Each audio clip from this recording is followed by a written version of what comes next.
Well, folks, it's time to kick it old school. Yeah.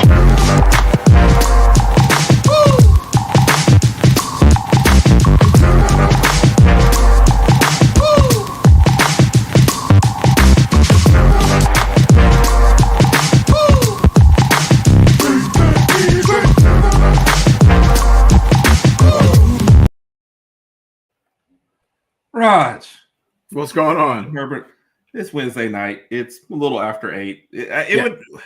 We would never try to start exactly at 8. We're just not that kind of people. No, who does that? Yeah. A lot of shows, you go out there and you feel like the hosts are giving you 110%. We're locking in at like 63%, folks. That's it. Oh, come on. We're close to 70. Close to 70. Close to 70, but we're not. You're not getting our best. So, Raj, it's been a good weekend. The watch party was a success. We left the Bulldogs fans looking very lugubrious. So it is a great start to the week and podcast wise. Great show lined up today. Great show. One quick thing. Yeah, especially Sunday morning when we jumped on social media, there were a lot of apoplectic Bulldog fans out there just for various reasons. So yes. Fire Kirby Smart. You guys have got to be. I was like, come on, bro. But it's funny to see that. But I was always curious to see like how their fan base reacts after they lose a game. And I'm like, you want to fire Kirby Smart, really? Come on. Yeah, I don't get that. Wow. I don't get that at all. So well, Raj, today's show is going to be very supercalifragilisticexpialidocious. So you should be ready for this. A fun one. We're going to go through the usual stuff. AP poll, break down this matchup, talk a little bit about this matchup, from when we talked about it in the summer, and go through all that. Fun fact loaded up for you. And if our Auburn fan shows up, we'll talk to her as well. So, but we got a guest. Raj. Okay? Let's do it. All right. This guest, Raj, is actually doing the coin flip for this weekend's game. So now, if Vandy magically wins, no matter what they say, I can see Pavia going, it's like, all right, you got it, sir. What do you want to do? Like, I didn't even hear what he said. Don't be surprised. Okay. He is rated as the smartest person on the HerbnRodg podcast.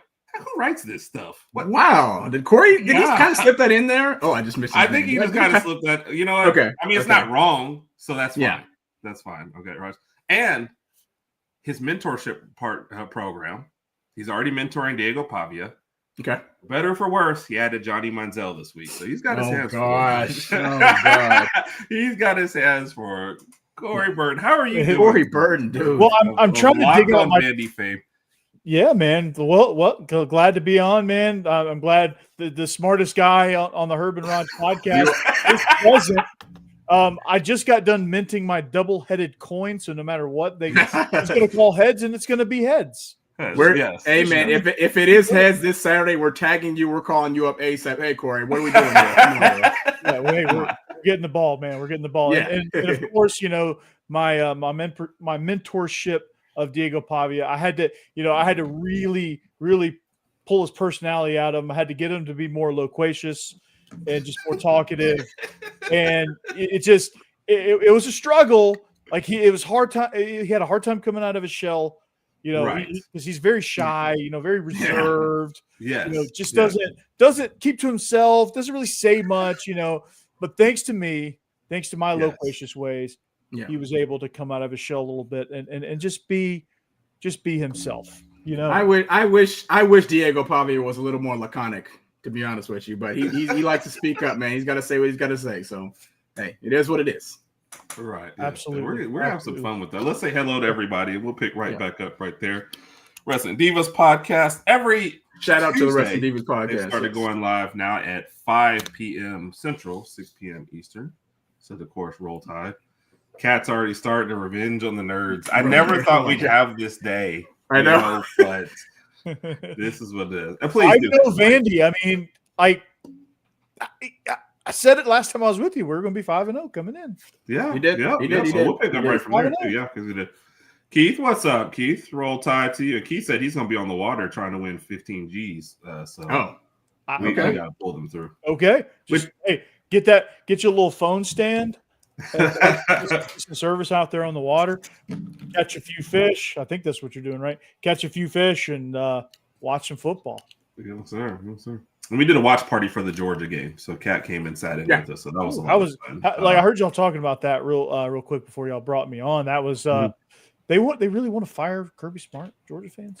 Man, you go read stuff. So Rod is in Dallas, right? So I drove, on the ride back Sunday night, Monday morning from his. I listened to a lot of podcasts, and there's a lot of people calling for coaching stuff. But if you go on Twitter, which the most rational people are on Twitter. Oh yeah, for sure. Every other post it felt like was Kirby's got to go. Is this where we're at? And I'm like, I understand that one team is really frustrating you, but that hasn't even been a stumbling block to the rest of the things that you want.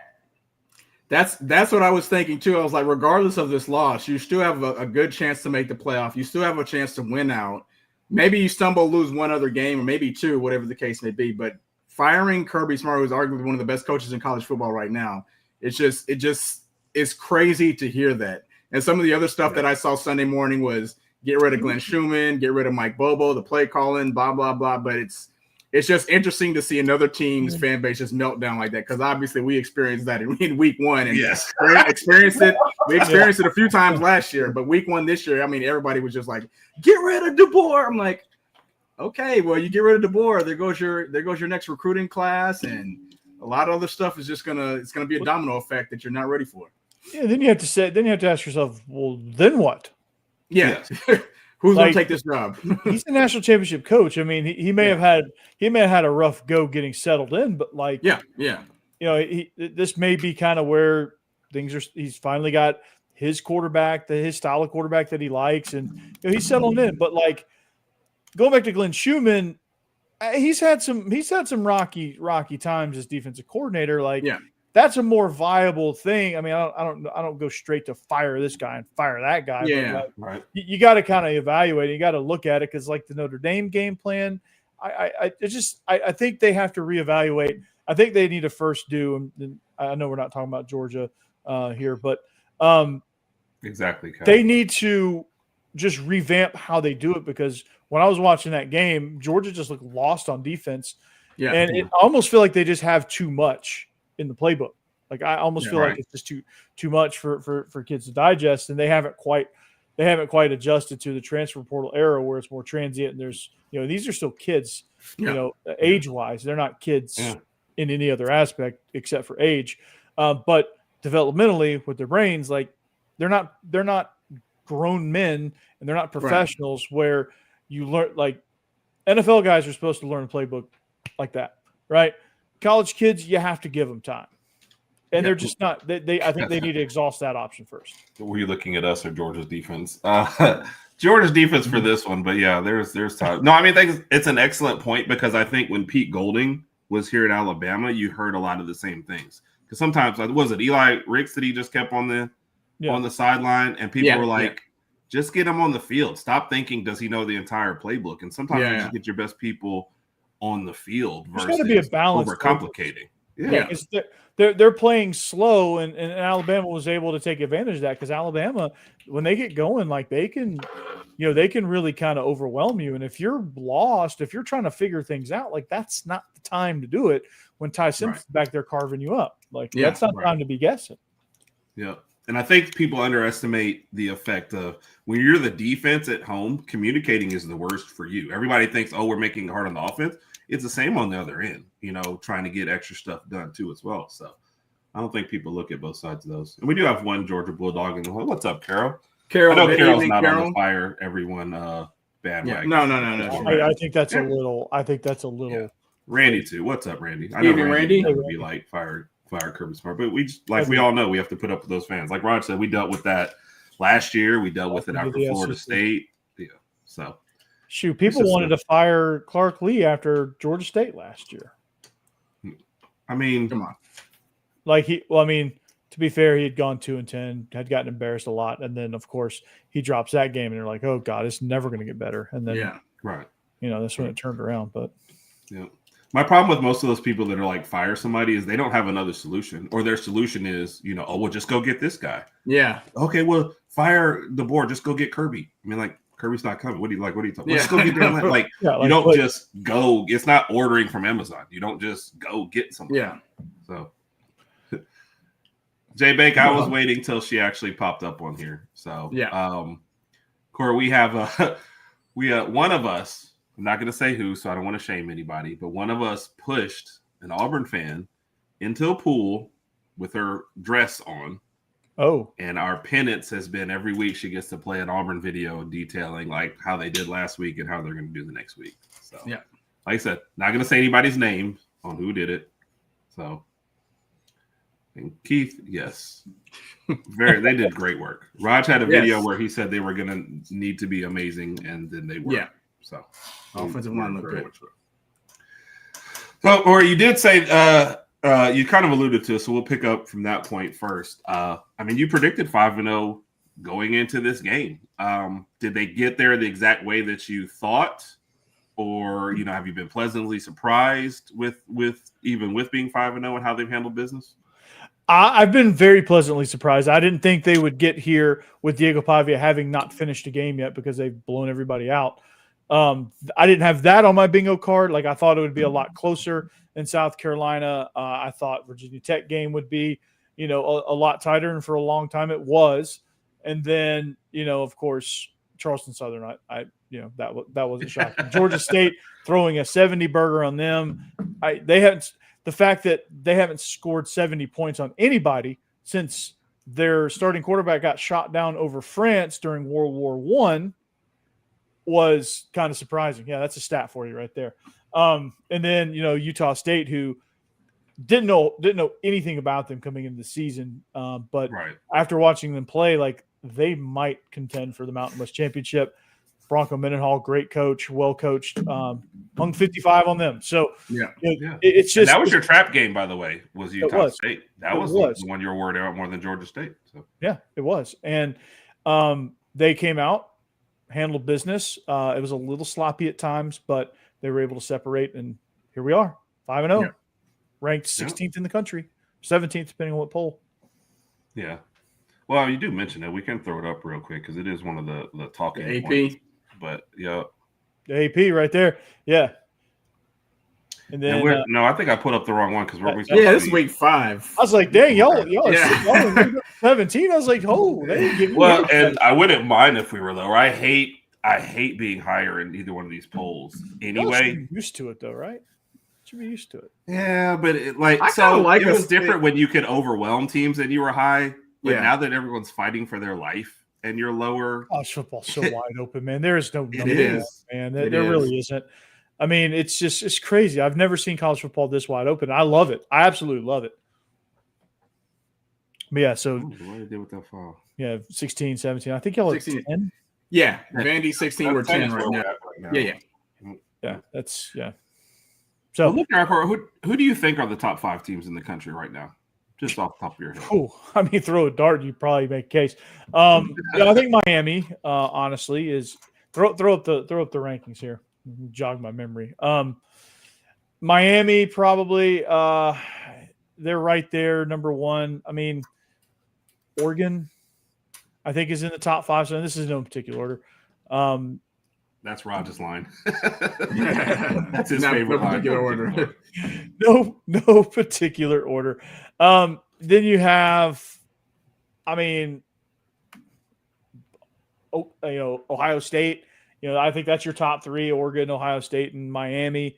Then I think you got to throw a bone to Ole Miss and Oklahoma. Like I think they got it right. Honestly, I think it's pretty accurate. Then you have A&M, Penn State, Indiana's playing some really good football. Longhorns. I think Bama is better than the 3 teams that are in front of them. Maybe and arguably Texas A&M. Like I think Bama's the 5th or 6th team in the country right now. I think if you look at talent wise, like Oklahoma, pretty good, really good run for the season, unexpectedly. But I'm not sure they're better than Bama. I'm not sure that A&M is better than Bama. And what's crazy is, we're to allude to what we're talking about in this matchup here, like the way Vanderbilt plays and the way Alabama plays, like it could give them trouble. It's not a good matchup style wise for Alabama, but I do think they're better than the 3 teams directly in front of them, and then arguably Texas A&M and arguably Oklahoma. And I think y'all play both of those teams, correct? We play Oklahoma, but not A&M. Yeah, A&M is not on ours anymore. So out of the teams that are ahead of, we used to play Ole Miss, used to play A&M. Neither one of those are. So the teams that are ahead of us right now, it's only Oklahoma. What do you think, y'all's annual opponents? How do you feel about the draw on that? Well, you know what? It is funny that. Did you read my script? If you could pull up the grade, I think I was surprised at the Mississippi State. Now, do you see how he put his name into the notes, Raj? He he did. Notes, so. I'm not the smartest guy on the show for a reason. Very no fair. reason, very fair. I think a lot of us thought that LSU was going to be there instead of Mississippi State. It was going to be, Auburn, Tennessee, LSU. But so we're surprised to see Mississippi State. But based on how the next 4 years are going to play, I mean, we're going to end up playing. Everybody's going to play everybody at some point in time anyway. So just down quickly. I mean, I think it's a fun.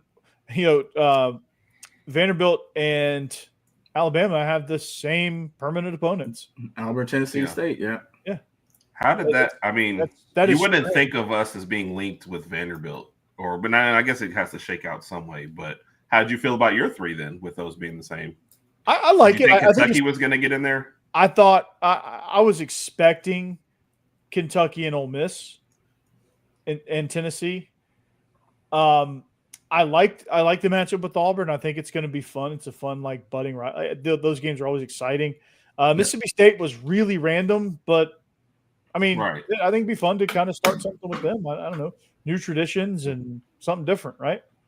Yeah, I'm interested. I would love to be in on who decided Vandy and Mississippi State were going to play each other every year.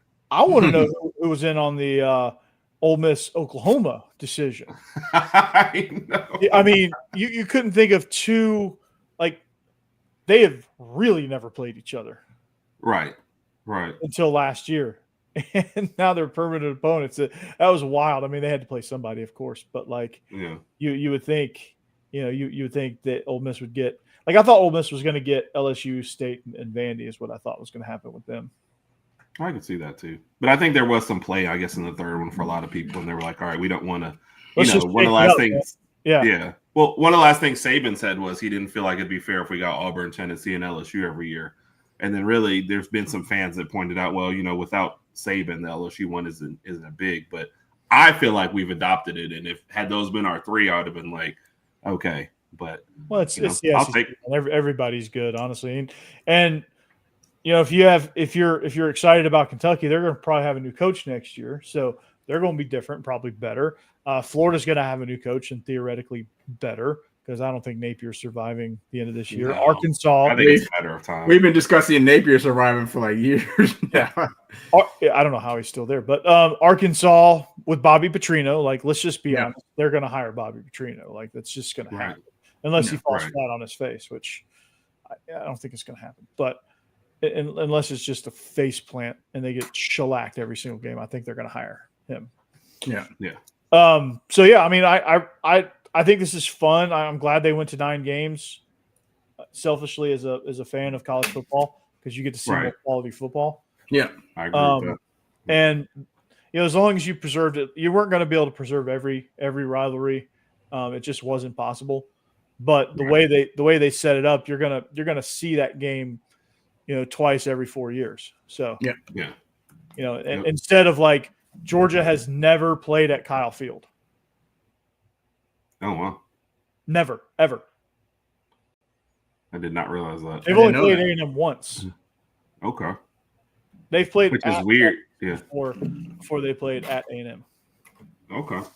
It's gonna be crazy. I think also they're gonna probably push to get the playoffs a little bigger because you're just gonna see more 9-3 teams that are quality in the SEC and still get beat up a lot. And I also think they're gonna, people won't go the Alabama route and you're out of conference matchups to start the year. I think there'll be more neutral sites or you'll ease into those games. I don't think people are going to want to travel to crazy environments, kind of like Texas and Alabama did week one. Here's the thing with that, Herb. If I think part of the reason why Greg Sankey went to 9 games, I think there has to be some assurances in the background, like they're going to have some automatic spots. I agree. And they're going to expand. Which makes strength of schedule matter. And I think you're going to see more quality games out of conference as well. Now, I don't think the FCS game is going to go anywhere, and I think you're going to have one more P4 game. You're going to have a G5 and an FCS game. I think you're going to have one of each, which will be fine. And for a lot of teams, that's already kind of settled, like Georgia plays Georgia Tech, Florida plays Florida State, South Carolina plays Clemson.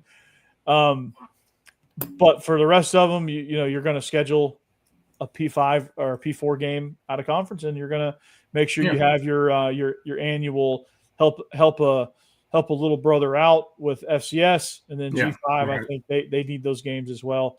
So it's that structure is going to kind of remain intact. So, I like it, and I think they wouldn't do it if there's no assurances. Yeah, I think you're dead on that. When they did it was no shock that as soon as they said, all right, strength of schedule, okay, we'll go to 9. So everybody's already talking about it, and the Big Ten and SEC are really driving this. So what's up, Big Mike? Shout out to Big Mike behind the scenes who gets everything done. Carol, give us some kudos. We appreciate Carol. Final whistle. Van Edwards, good to see you, man. They're in our spot Tuesday nights at 8 p.m. What you got, Corey? I was going to talk about. I saw a point in the chat about Mike Shula, and man, I knew as soon as they hired him. Whoever said that, I agree. Like as soon as they hired him, I'm like, that's going to ruin. Let me slide on down. Thank Mike Shula.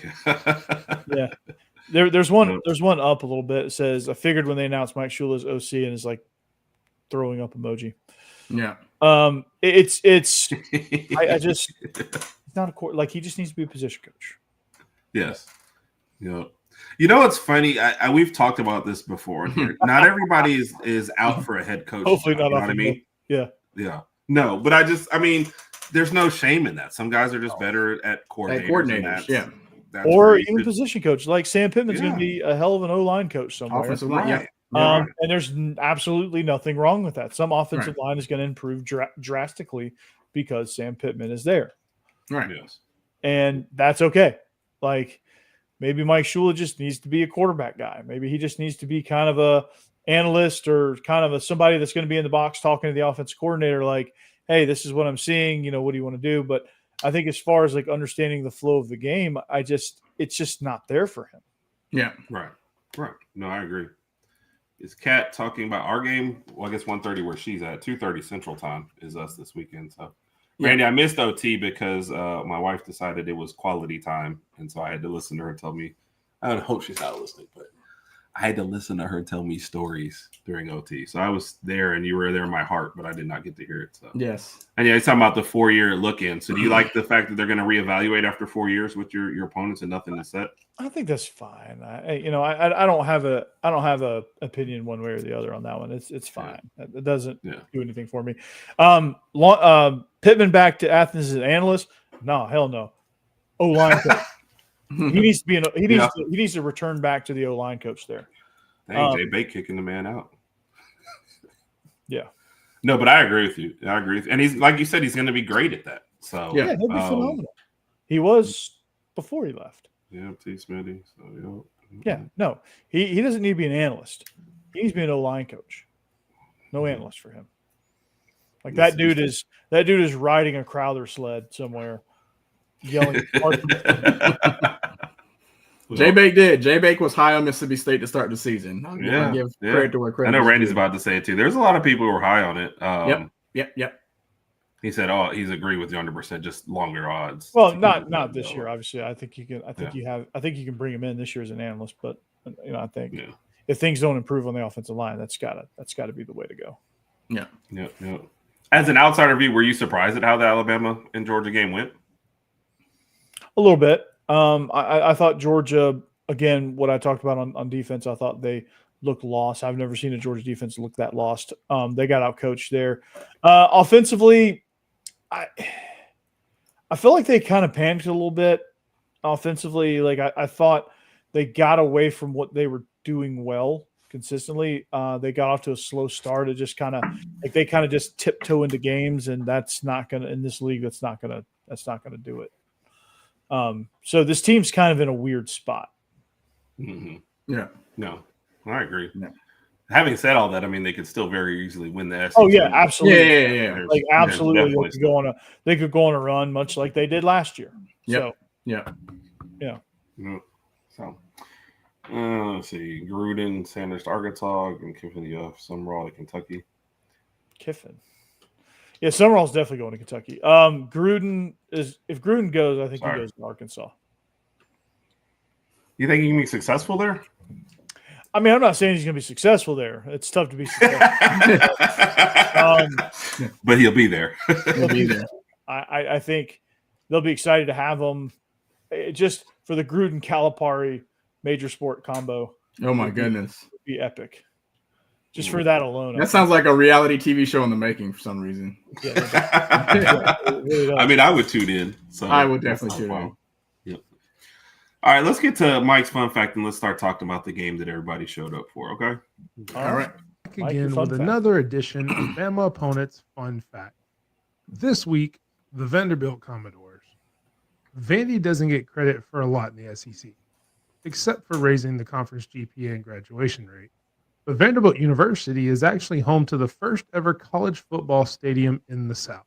Dudley Field was named for William Dudley, who is the dean of the medical school and the creator of the SIAA, which became the Southeastern Conference.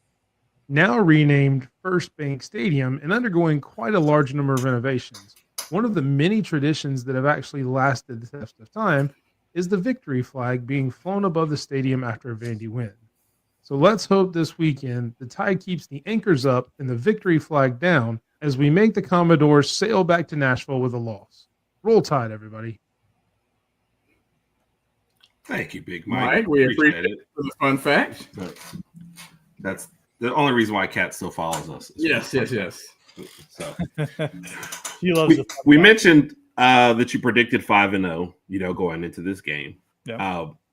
You predicted a loss at first in this game. Have you seen something in those first 5 games that's changed, kind of your assessment of both teams?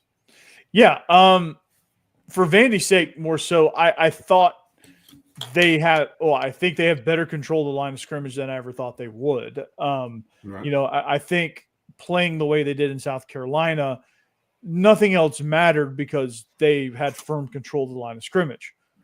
When I said the 2 losses were going to be, I think I said Alabama and LSU, I believe, yes. When I said 10-2. Which was surprising because you went horns down on Texas and then I just schedule. I wasn't like I'm still not a firm believer in Arch Manning right now. He's struggling. I don't big think time. anybody is. But I think everybody's kind of on board with that now. But then it was kind of crazy. But yes, I just think that with Alabama at the time had the more sure thing roster. And Vanderbilt was still trying to figure out exactly what they had in receiving core, what they had on the offensive line. Was it going to gel? Like, what kind of leap was Pavia going to make? And I think coming out of this 5-game set, now you're like, okay, well, we have a legitimate number 1 receiver in Junior Sherrill. Obviously, Eli Stowers is who he is. The running game is on point, and the line of scrimmage is the best it's ever been. And with looking at Alabama, I thought they'd be better against the run. They're 90th in the country against the run. I thought they'd be better running the ball, which is they're in the hundreds in that category. But getting Jam Miller back should improve that category.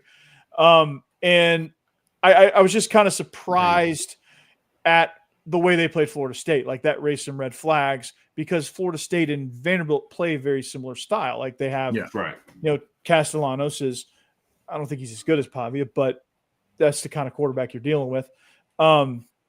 Loquacious, athletic quarterback there. Yeah. And I think Florida State was just more physical in that game, and I think they just kind of were able to have a little success pushing Alabama around for whatever reason, and I think Alabama just kind of wilted a little bit, which was surprising. It was really surprising to me because I thought, obviously I thought Florida State would punch being in Tallahassee, like you were going to get their best shot, but I thought Alabama was going to punch back a lot harder than they did. And they did. And even though Ty Simpson was not the problem, I don't think he was necessarily the answer either. Cause like, I think an elite quarterback will get you above the muck. Now he's improved drastically since that game. So, that I think that for him will be more of an anomaly than the fact. But I don't know. This team is built. We just don't know. We just don't quite know what Alabama is right now. Even after the Georgia loss, you still don't really know what they are. Wisconsin, Monroe really didn't give you an accurate look either, because those teams are bad, and we just didn't get an accurate look. Like, they came out sharp, which they should have, against Monroe. They came out they were a little sluggish at first against Wisconsin. They kind of battled out of that and ended up pulling away in that game and became pretty bad. Yeah. And Wisconsin. 11 o'clock starts were always like that. I don't know. It doesn't matter. The whole change can tame. I hate those games. Can change.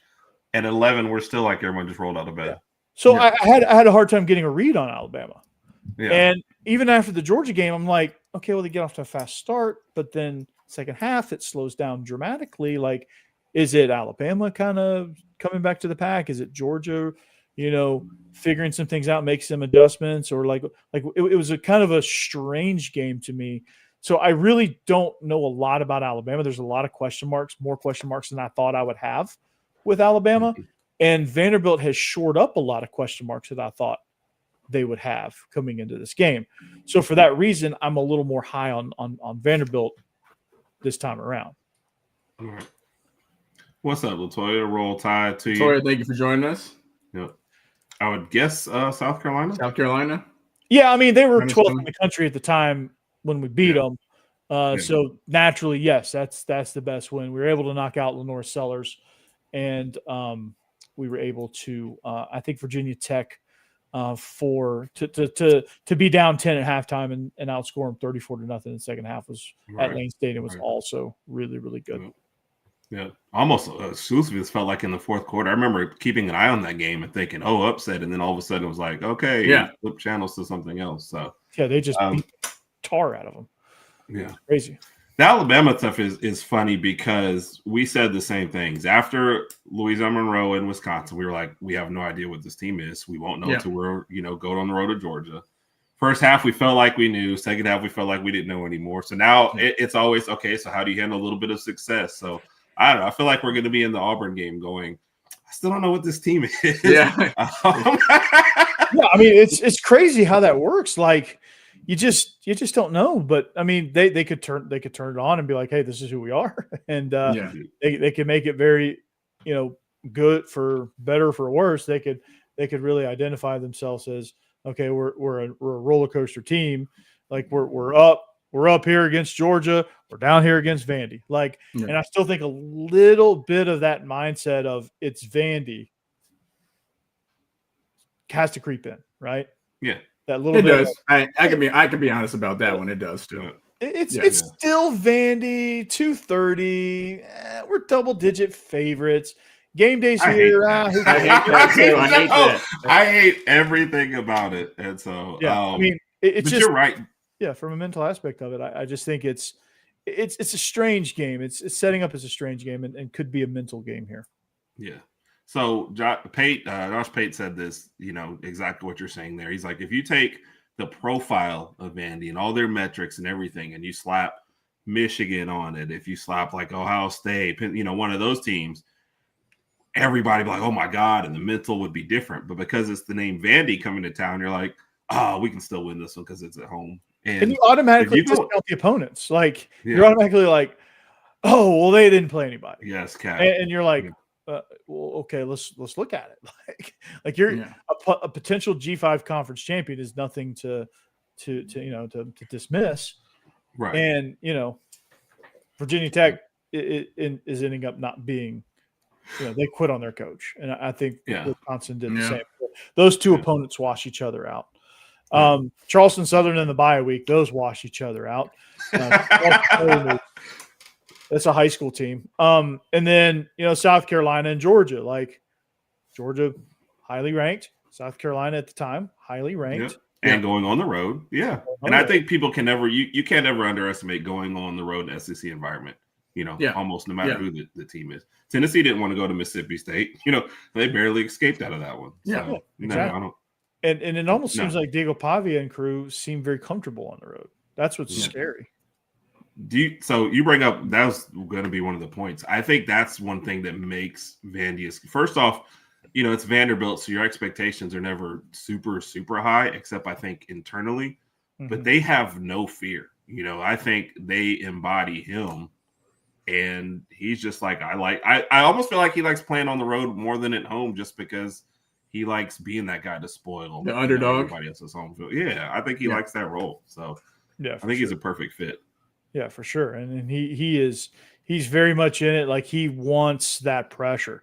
And he not only, like, a lot of quarterbacks in that situation, they say they want the pressure, they think they want the pressure, but when the pressure comes, it's not there. But it just seems like he gets more focused. He is more in tune with his teammates, and he's over there like, hey, you see him coaching them up. You see, there's a lot of things that he does that is just, you're like, okay, this guy's a real leader. He's not just lip service. He's not just being loquacious to be for the sake of it. You are beating that word to death, Corey. But the problem is we smile every time, so I mean that's a good I know, because he knows what he's very doing. Good. Yeah. So you gave me a good word, man. That was good. That was elite planning on y'all's part. Look, see, I get a clap from Kat once every 3 months, so you've already gotten a couple to say. That lets you know. Hey, but you are the smartest person on the show too, so that's. I know. I mean, I was voted that too. I was voted, so it's an honor that was bestowed upon me. Pretty much. Autumn has jumped in. What's up? Autumn, thank you for joining the Wrestling Divas podcast with Lady Alpha. Good friend. Jeremy Holly up. College football nerds mentioned Vandy's the oldest SEC team right now. That one I didn't know. Yeah, they're very. They have a lot of. They have a lot of veteran guys. Like they're gonna their challenge is going to be repeating after this year. Like whatever they do this year, it's going to be a tough go to repeat it next year. Yeah, because they just have.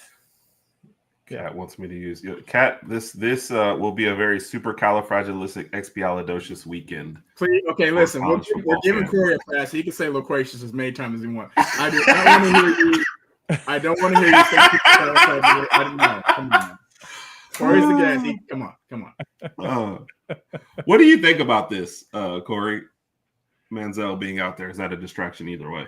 I don't know. I hope it's not. I'm afraid it's going to be, but I just hope it's not.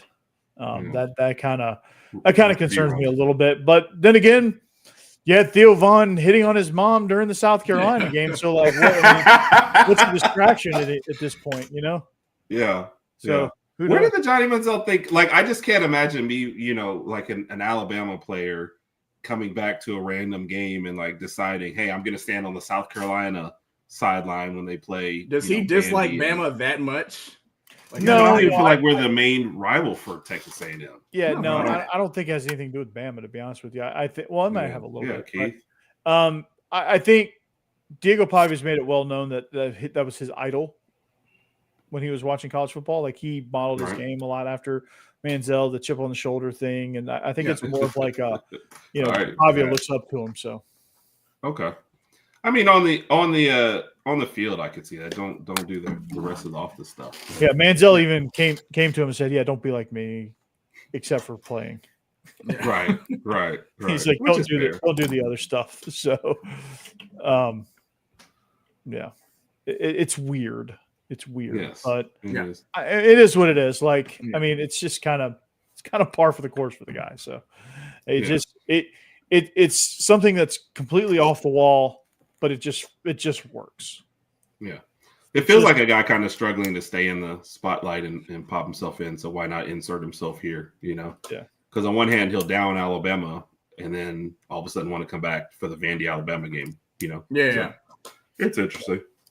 What did you think about the comments that are coming out, I guess, both on Ty Simpson's and Pavia's? Which, by the way, the Ty Simpson one, my favorite part is the fact that people just cut the quote out and just take totally out of context versus the whole thing. I expect both of those guys to say those things, right? Context or not. It doesn't surprise me, and it doesn't bother me. I think it's good. I think it's good that he said that. Obviously, he's going to say that, and he probably should say that. Same with Pavia. Like, I mean, you don't want your starting quarterback to go, well, I hope we can play a good game today. I agree. You know, you have to speak it into existence. You want your starting quarterback to be like, yeah, we're gonna if we play like we're supposed to play, we're gonna pulverize them. You know, like that kind of thing. Like you want your quarterback to say that because then it starts echoing through the halls. It starts echoing through the fan base. Like everyone starts to believe it. Yeah, and with his track record, I kind of believe it. Yeah. You know, like I agree with you. I agree with you. Like Simpson knew exactly what he was doing, and it's fine. It's great. Everybody's gonna do their talking on the field Saturday. Yeah, I mean, eventually you do have to do your talking on the field, and you do have to back it up. Yeah. But that's it. That's part of the game. That's what makes it exciting.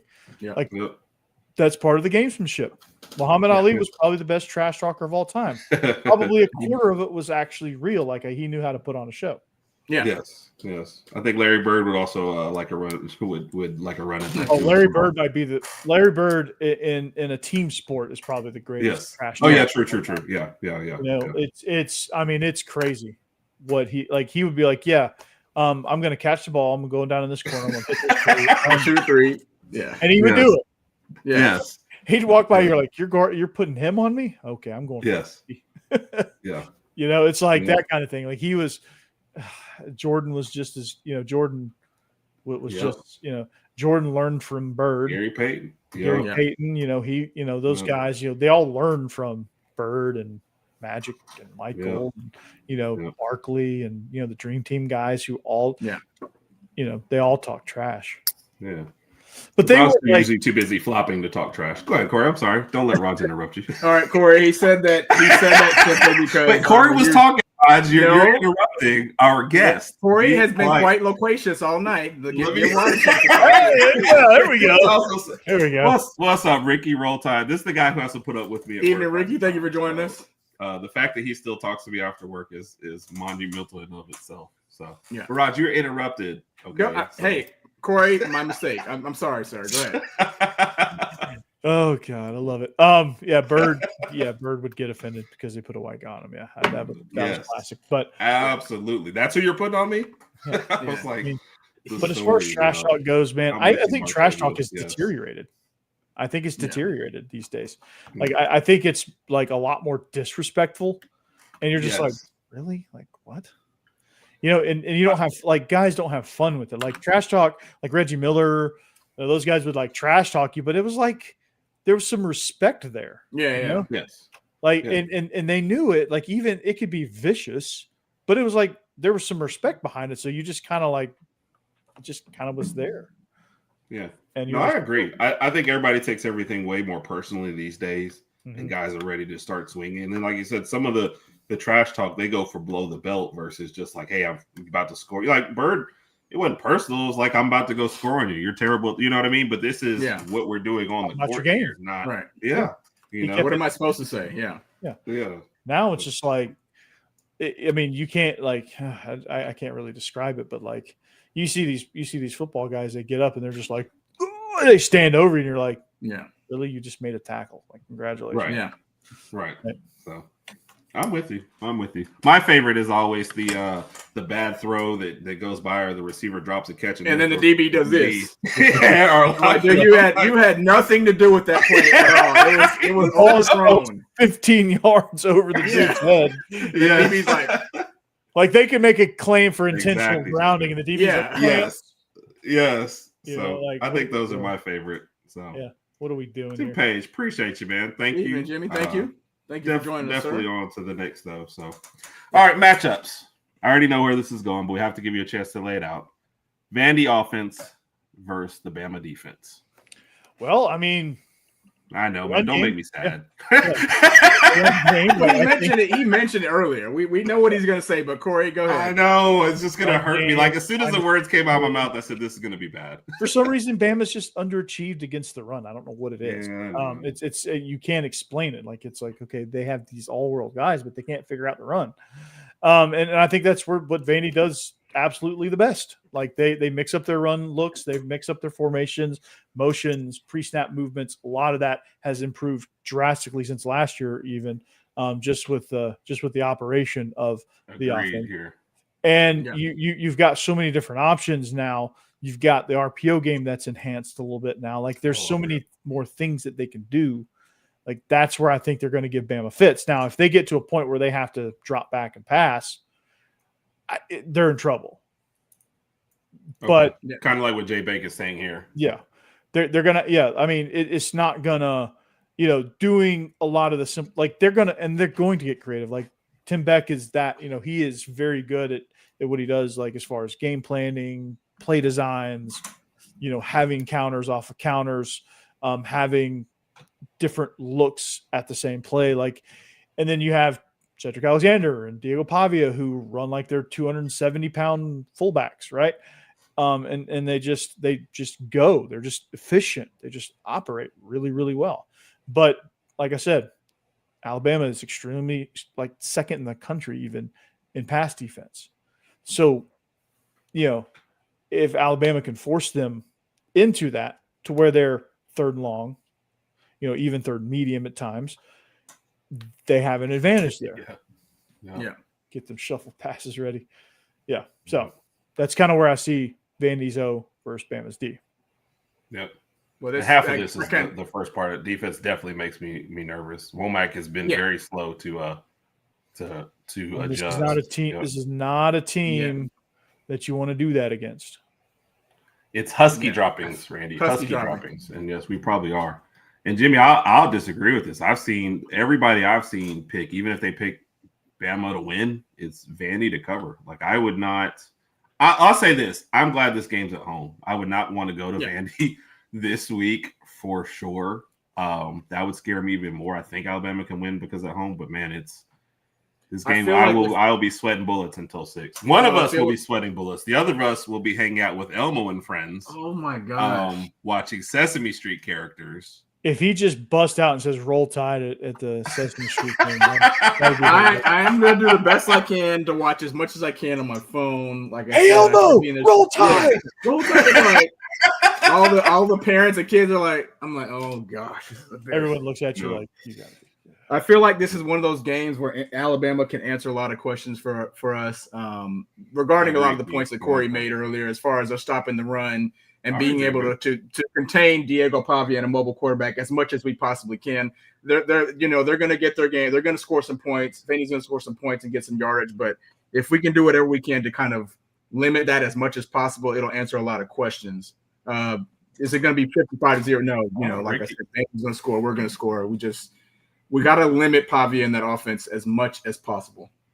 And to say stack the box and beat me passing, I don't think it's quite that simple, because Vanderbilt is dynamic even in their run game of where they attack you and how they attack you and how they stretch you. Like they're gonna stretch you formationally to cause you to create those gaps, to create those lanes. Because if you stack the box and you don't get enough on the outside, they're going to nickel and dime you to death, and they're patient enough to do so. Yep. That's why I said Pavia, I just think does a good job of running the show. Either way. Yeah. And I think they can play that style for sure. Literally. They're very methodical when they need to be. So I'm waiting to see that too. So Rick says the same thing. Yeah. I mean, at some point 45 to 30, I guess barely covering. Go ahead. Who do y'all play next week? Missouri, I think, right? I'll have a complete game against them. Okay. Just wait one more week. Just wait. This is what I like about conference play. And I told her this for a long time. Once you get to conference play, like I know they have to put out a point spread for Vegas and all that, but all that stuff goes out the window. You're just trying to win and move on. Whether you win by a field goal, 5 points, 10, whatever it is. Just win and move on to the next game. Yeah, just win. I'm with you there. Just freaking win. Yeah. Because this conference is hard enough to exactly. Then you got to worry about spreads. Like that's too much. Yeah, especially in this day and age, man. Winning is it. Like we need to get rid of the style points, because I read a good article about that's what Notre Dame is trying to do now that you lost your 2 good games. Now they're going to try and hit 50 on everybody to try and get you to forget that they lost their 2 toughest games. So for sure. What about how Vandy defense matches up against the Alabama offense? That's going to be a little trickier because, obviously with Jam Miller coming back, we don't know really where that run game is. So maybe the 108th ranking is probably not as accurate as we want it to be.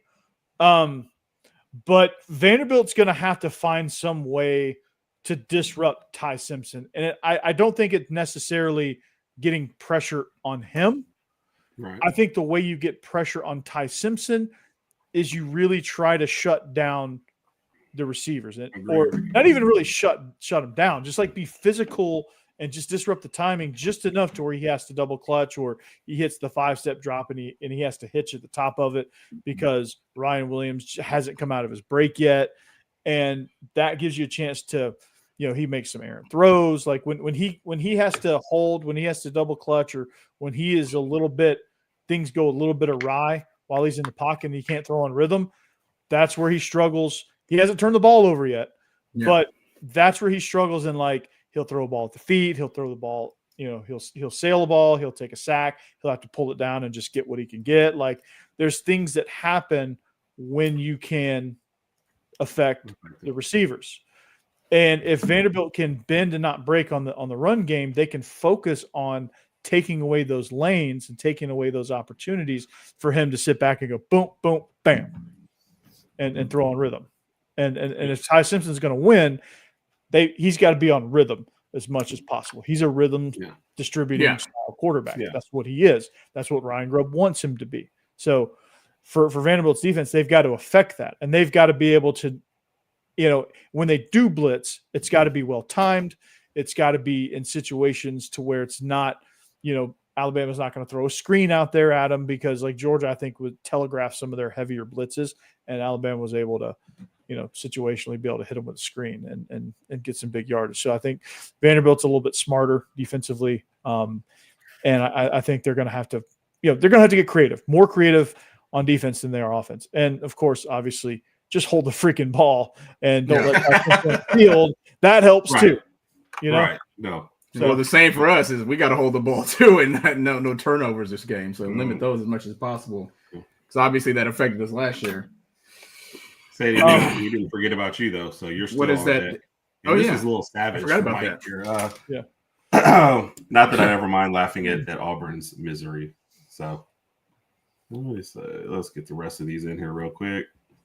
Yeah.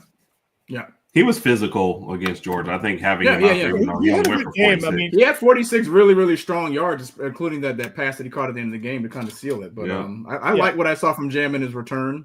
Hopefully, he can eat some more this Saturday. It's there. Yeah, and Sadie said just the offense, by the way. Yeah, Auburn's defense shows up. So I think Auburn's better on defense than they are offense. Offense is kind of a mess, except for Cam Coleman. That dude's gonna be. He's going to be lightning. He's going to be lightning for somebody next year, not Auburn. He's going to be.